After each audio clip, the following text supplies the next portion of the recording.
আমাদের দেশটা যখন 1947 সালের 15ই আগস্ট স্বাধীন হলো, আমাদের ভারতের আকাশ থেকে যখন ব্রিটিশের ইউনিয়ন জ্যাক পতাকাটা নেমে গেল, স্বাধীনতার তেরঙ্গা পতাকাটা পথ করে আকাশে উড়েছিল, সেই আনন্দের মধ্যেও আর একটা বড় দুঃখ এবং বেদনার ব্যাপার ছিল। দেশটা স্বাধীন হলো, কিন্তু দেশটা দুটো টুকরো হয়ে গেল। স্বাধীনতার পরে আমরা দেখলাম এদেশের মুসলমান মানুষ তারা দলে দলে ট্রেনে করে পাকিস্তানে চলে যাচ্ছে। 15ই আগস্টের পরে সেপ্টেম্বর মাস, প্রতিদিন যখন ট্রেন বোঝাই করে মুসলমানরা পাকিস্তানে চলে যাচ্ছে, আমাদের দেশের প্রধানমন্ত্রী পণ্ডিত জওহরলাল নেহেরু এক বুক যন্ত্রণা নিয়ে উপস্থিত হয়েছিলেন আমাদের দেশের স্বাধীন দেশের শিক্ষামন্ত্রী মৌলানা আবুল কালাম আজাদের কাছে। মৌলানা আবুল কালাম আজাদকে তিনি বললেন, আজাদ,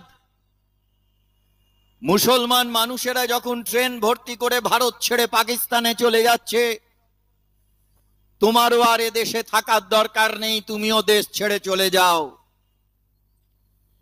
আজাদ সেদিন জওহরলাল নেহেরুর দিকে তাকিয়ে বুঝেছিলেন কতটা বুকে ব্যথা নিয়ে জওহরলাল নেহেরু এই কথা বলছেন। মৌলানা আবুল কালাম আজাদ সেদিন বললেন, তোমার যন্ত্রণা আমি বুঝতে পারছি, আমি উদ্যোগ নেব, তোমার সাহায্য চাই, যাতে মুসলমান মানুষরা ভারত ছেড়ে পাকিস্তানে চলে না যায়, তার জন্য আমি উদ্যোগ নেব। পণ্ডিত নেহেরু, তুমি আমাকে সাহায্য করো। এই কথা বলার পরে নেহেরু বললেন, বলো আমাকে কি সাহায্য করতে হবে। আবুল কালাম আজাদ বললেন, সামনের শুক্রবার জুম্মাবারে দিল্লির জামা মসজিদে আমি সন্ধ্যেবেলা মাগরিবের নামাজ পড়াবো, তুমি সরকারের পুলিশকে দিয়ে গোটা দিল্লি শহরে সেই খবরটাকে রটিয়ে দাও। আর যত মাইক লাগে দিল্লিতে সমস্ত মানুষের কানে যাতে কথা যায়, তার জন্য তুমি মাইকের বন্দোবস্ত করো। যেমন ভাবা তেমন কাজ। সামনের শুক্রবার সেপ্টেম্বর মাসের তৃতীয় সপ্তাহ 1947 সাল, জাম্মা মসজিদের ধারে কাছে ঠিক ঠিক করছে মুসলিম মানুষের ভিড়। মাইক লাগিয়ে সেই দিন সন্ধে লাগো সময় মাগরিবের নামাজ পড়িয়েছিলেন মৌলানা আবুল কালাম আজাদ। নামাজ পড়ানোর পরে তিনি যখন বলছেন, ভাই সব, তোমরা আর এ দেশটা ছেড়ে পাকিস্তানে চলে যেও না, এ দেশটা তোমারও দেশ। সেই সময় দাঁড়িয়ে যে মুসলমান মানুষরা হাজারে হাজারে লাখে লাখে জমায়েত হয়েছিল, তাদের মধ্যে একটা অংশ চিৎকার করে বলে উঠল, এ দেশটা এখন আর আমাদের দেশ নয়, এ দেশটা এখন দারুল হার্ব, আমাদের শত্রুর দেশ। এই কথা সেদিন বলা হয়েছিল একটা বড় অংশের জনগণের মধ্য থেকে। মাইকের সামনে দাঁড়িয়ে, আজ আমি যেমন মাইকের সামনে দাঁড়িয়ে আছি, সেই দিন মাইকের সামনে দাঁড়িয়ে মৌলানা আবুল কালাম আজাদ আর্তনাদ করে বলেছিলেন, ওই ভুল করো না, এই দেশটা দারুল ইসলাম, ইসলামের বন্ধুর দেশ, এই দেশটা যতটা হিন্দুর ততটাই মুসলমানের। এই কথা সেই দিন সোচ্চারে ঘোষিত হয়েছিল। ভারতবর্ষের আকাশ বাতাসকে মুখরিত করে কথাটা যেন আমরা এক মুহূর্তের জন্য ভুলে না যাই। আমাদের শিক্ষার আকাশে একদিকে যেমন জল করেন রবীন্দ্রনাথ, পাশাপাশি থাকেন কাজী নজরুল ইসলাম। আমাদের কাব্যের ইতিহাসে একদিকে যেমন জল করেন জীবনানন্দ দাশ, পাশে তার উজ্জ্বল উপস্থিতি কবি জসিমউদ্দিনের। আমাদের সাহিত্যের ইতিহাসে একদিকে যেমন সুনীল গঙ্গোপাধ্যায়, পাশে সৈয়দ মুজতবা আলী, আমাদের চিত্রকলার ইতিহাসে একদিকে যেমন নন্দলাল বোস, পাশে উপস্থিত থাকেন মকবুল ফিদা হোসেন। আমাদের গানের ইতিহাসে একদিকে যেমন কিশোর কুমার, পাশে উজ্জ্বল উপস্থিতি থাকে মোহাম্মদ রফির। এই দেশটা যতটা হিন্দুর ততটা মুসলমানের, এই কথাটা আমাদের প্রত্যেকের হৃদয়ে সোনার অক্ষরে লিখে রাখতে হবে। আমরা দেখলাম ওয়াকফ নিয়ে আজকে আলোচনা, আমি আর ওয়াকফের মধ্যে বেশি যাব না, নওশাদ ভাই বলবেন। আমরা দেখলাম এই ওয়াকফ বিল 1995 সালের যা ছিল, তার মধ্যে দিয়ে গোটা দেশে হিন্দু মুসলমান সবাই শান্তিতে ছিল। কেন নরেন্দ্র মোদীরা আবার ওয়াকফ বিলকে সংশোধন করলেন? তার কারণ ওরা চায় ভারতবর্ষের 20,54,00,000 মুসলমানকে যদি ওয়াকফের ভিত্তিতে এক জায়গায় এনে দিতে পারি, আর সেই জুজু দেখিয়ে ভারতের 100 কোটি হিন্দুকে আর এক জায়গায় আনবো, আর তার মধ্যে দিয়ে আমরা ভোটের ফায়দা লুটবো, এই চক্রান্তের মুখোশ নরেন্দ্র মোদী, বিজেপি, আরএসএস এর টেনে ছিঁড়ে খুলে দিতে হবে। সেই শপথ নেবার আহ্বান আমি এই অঞ্চলের সমস্ত মানুষকে জানাচ্ছি। আমি শুধু মনে করিয়ে দিতে চাই, আপনারা জানেন যে লস্করে তৈবার লোকেরা, দ্য রেজিস্ট্যান্স ফ্রন্ট, তারা 26 জন মানুষকে খুন করেছে। কিন্তু যে কথাটা আমরা বলতে ভুলে যাই, এই 26 জনের মধ্যে 24 জন হিন্দু, একজন মুসলমান আর একজন খ্রিস্টান, ওরা 26 জন মানুষকে খুন করেছে। সেটা না বলে বিভিন্ন টেলিভিশনের চ্যানেল চিৎকার করে বলছে হিন্দুদের খুন করেছে।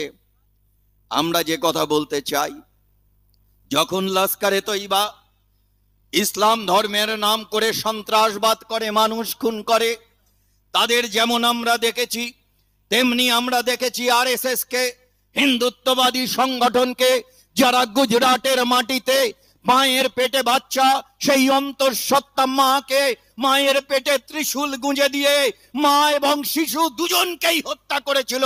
সেদিন তারা হিন্দু ধর্মের নাম করে বলেছিল জয় শ্রীরাম, আর এরা মানুষ খুন করবার সময় বলে আল্লাহু আকবার।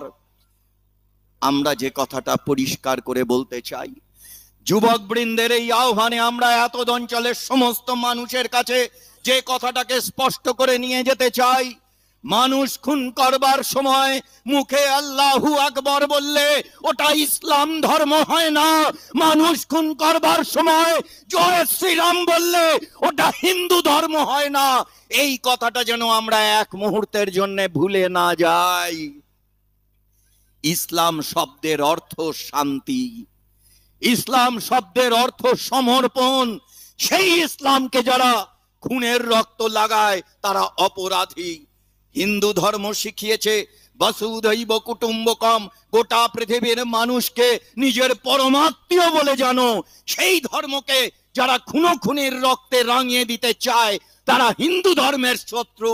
বিজেপি, আরএসএস হিন্দু ধর্মের শত্রু, যেমন লস্করে তৈবা কিংবা জামাতে ইসলাম ইসলাম ধর্মের শত্রু, কারণ এরা মানবতার শত্রু। তাই মনে রাখতে হবে, আপনি ইসলাম ধর্মের পাতার পর পাতা পড়ে যান, আপনি কোরআন পড়ুন, আপনি হাদিস পড়ুন, আপনি শরিয়াতের পাতা উল্টে দেখান, দেখুন সেইখানে দেখবেন মানুষকে ভালোবাসার কথা বলা আছে। কোরআনের 109 নম্বর সূরায় বলা আছে লাকুম দিনুকুম ওয়ালিয়া দিন, তোমার ধর্মকে তুমি ভালোবাসো, অন্যের ধর্ম তাদের ভালোবাসতে দাও। আর হিন্দু ধর্মের রামকৃষ্ণ বললেন যত মত তত পথ। তাই মনে রাখতে হবে, ইসলাম কোনোদিন সন্ত্রাসবাদ শেখায় না, ঠিক তেমনি হিন্দু ধর্ম কোনোদিন সাম্প্রদায়িকতা শেখায় না। এই সত্যটা যেন আমরা এক মুহূর্তের জন্য ভুলে না যাই। তাই আমি আপনাদের কাছে যে কথা বলবো, যে আমাদের দেশকে ভালোবাসতে হবে। দেশকে ভালোবাসার মন্ত্র শিখিয়েছেন রবীন্দ্রনাথ। রবীন্দ্রনাথ আমাদের বলেছেন, সার্থক জন্ম আমার জন্মেছি এই দেশে, সার্থক জন্ম মাগো তোমায় ভালোবেসে। সেই দেশকে আমরা বুক দিয়ে ভালোবাসতে চাই। দেশের প্রতিটি মানুষকে আমরা ভালোবাসতে চাই। সেইখানে হিন্দু, মুসলমান, বৌদ্ধ, খ্রিস্টান, শিখ, ঈসাই যেই থাকুক, তাকে ভালোবাসার যে মন্ত্র, সেই মন্ত্র আমাদের শিখিয়েছেন রবীন্দ্রনাথ ঠাকুর। আর রবীন্দ্রনাথ যখন আমাদের দেশকে ভালোবাসতে শেখান, কাজী নজরুল ইসলাম এসে আমাদের শিখিয়ে দেন কিভাবে আমাদের ঐক্যবদ্ধ থাকতে হবে। তাই নজরুলের কথায় আমরা শিখেছি, মোরা একই বৃন্তে দুটো কুসুম, হিন্দু মুসলমান, মুসলিম তার নয়নমণি, হিন্দু তাহার প্রাণ। আমাদের বুকের মধ্যে রবীন্দ্রনাথ থাকবেন, বুকের মধ্যে কাজী নজরুল ইসলাম থাকবেন। গোটা দেশে হিন্দু মুসলমান একসঙ্গে চলবে, আর তারই মধ্য দিয়ে আমরা ভারতবর্ষকে এগিয়ে নিয়ে যাব। মোদীদের মুখের ওপর জবাব দিয়ে, মমতাদের মুখের ওপর জবাব দিয়ে ধর্ম নিয়ে রাজনীতি করতে দেব না। ধর্ম যার যার, দেশ সবার, এই আহ্বান নিয়েই আমরা এখান থেকে ফিরবো। আপনাদের সকলকে ধন্যবাদ, নমস্কার, আদাব।